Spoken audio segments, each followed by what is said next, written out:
Harus ditangkap siapa yang ada di dalam rekaman itu. Harus ditangkap, dicari, dicek mereka, diperiksa. Yang terhormat Bapak Kapolri, Kepala Kepolisian Republik Indonesia, saya Laude Umar Bonte, anggota DPD RI.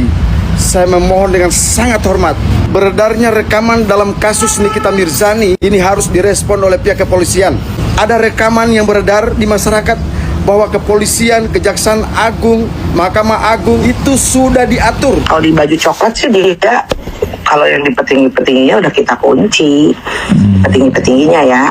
Yang tapi bocornya justru yang dir-dirnya ini lah, yang bintang-bintang 1 atau ya yang begitu-begituannya lah. Rekaman ini didengar luas seluruh masyarakat Indonesia. Ini harus ditangani, ini harus dicek, ini harus dipastikan, harus ditangkap siapa yang ada di dalam rekaman itu. Harus ditangkap, dicari, dicek mereka, diperiksa. Jangan sampai mereka hanya merusak nama baik kepolisian. Jangan sampai mereka hanya merusak nama baik kejaksaan. Jangan sampai mereka hanya merusak nama baik peradilan kita di negara ini. Saya mohon Pak, dicek baik-baik. Jangan sampai ini dibiarkan.